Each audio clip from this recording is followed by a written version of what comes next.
নমস্কার বন্ধুরা, welcome back to live আড্ডা ফুটবল। তো বন্ধুরা, আরও একটা নতুন ভিডিওতে তোমাদের সকলকে স্বাগত জানাই। বন্ধুরা, ভিডিওটা শুরু করার আগে তোমাদের কাছে একটাই অনুরোধ, সেটা হচ্ছে যে আমাদের এই চ্যানেলে যারা প্রথমবার, তারা কিন্তু অবশ্যই আমাদের এই চ্যানেলটাকে সাবস্ক্রাইব করে পাশে থাকা বেল আইকনটি অল করে রাখবে, যাতে সবার প্রথমেই এরম খেলার আপডেট তোমাদের কাছে পৌঁছে যায়। তো বন্ধুরা, আজকে মোহনবাগানকে নিয়ে কটা আপডেট তোমাদের সঙ্গে শেয়ার করার আছে।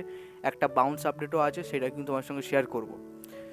তো আজকে মোহনবাগানকে নিয়ে যে বেশ কয়েকটা আপডেট তোমার সঙ্গে শেয়ার করব, সবার প্রথমে যে বিষয়টা নিয়ে আলোচনা করব, হ্যাঁ, তোমরা থাম্বনেলে যে বিষয়টা দেখেছো সেটা নিয়ে আলোচনায় আসছি, তবে তার আগে যে আলোচনাটা করবো সেটা হচ্ছে, দেখো, নুনো রেইসকে নিয়ে।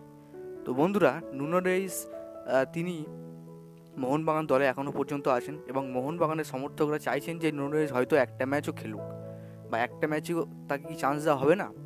তো এরম কিন্তু অনেকেই ভাবছেন। তো আমি তোমাদেরকে বলতে চাই, দেখো, নুনো রেইসকে আনা হয়েছিল শুধুমাত্র এএফসি ম্যাচ খেলার জন্য, এবং এএফসি ম্যাচ তোমরা জানোই যে ইরানের যুদ্ধের জন্য মোহনবাগান খেলতে যায়নি।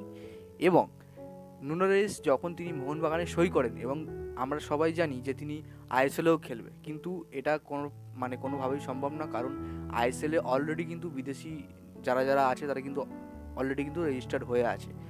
তো এই মুহূর্তে নুনো রেইসকে কোনোভাবেই কোনো ফাঁকফোকর নেই যে তাকে আবার রেজিস্টার করানো হবে আইএসএলের জন্য।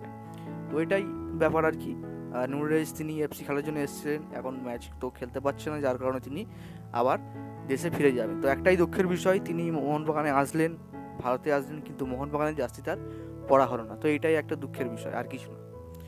তো এরপরে যে আপডেটটা নিয়ে আমি তোমাদের সঙ্গে কথা বলি, আজ সকাল থেকে অনেক জায়গা থেকে অনেক নিউজ ভেসে আসছে যে আনোয়ার আলী আবার নাকি মোহনবাগানে সই করতে চাইছে, বা আনোয়ার আলীর নাকি একটা নতুন যে প্ল্যানিং চলছে, অনেক রকম অনেক কথা বলছে যে আবার তিনি মোহনবাগানে সই করতে চাইছেন, বা মোহনবাগানে সই করে কিন্তু মোহনবাগানকে ইচ্ছা করে হারাবে, মোহনবাগানের নাম ডোবাবে। তো এরকম অনেক কথা বেরিয়ে আসছে ফেসবুক পেজ থেকে সকাল থেকে, যে আবার নাকি আনোয়ার আলী মোহনবাগানে সই করতে চাইছে, তা সে নাকি নিজে থেকে সই করতে চাইছে। তো এরকম অনেক কথা কিন্তু ভেসে আসছে, এবং আমি তোমাদেরকে যে ক্লিয়ারভাবে যে কথাটা বলতে চাই সেটা, দেখো, আনোয়ার আলী কিন্তু মোহনবাগানে কোনো রকম কোনো ইচ্ছা প্রকাশও করেনি সই করার জন্য বর্তমানে, এবং মোহনবাগানও তাকে নেওয়ার কোনো ইচ্ছা প্রকাশও করেনি। তো এটাই কিন্তু মোদ্দা কথা।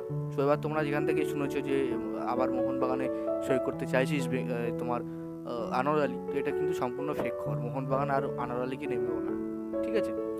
তো যাই হোক, আশা করি তোমরা বোঝাতে পারলাম যে মেন বিষয়টা কী, মেন যে আপডেটটা কী, বা মেন খবরটা কী, তোমাদের বোঝাতে পারলাম। তো আজকের জন্য ভিডিওটা এতটাই ছিল। যদি তোমাদের ভিডিওটা একটুও ভালো লেগে থাকে তাহলে অবশ্যই লাইক করে দিও, আর আমাদের এই চ্যানেলে প্রথমবার যেন হয়ে থাকে চ্যানেলটাকে সাবস্ক্রাইব করে পাশে থাকা বেল আইকনটি অল করে রেখো।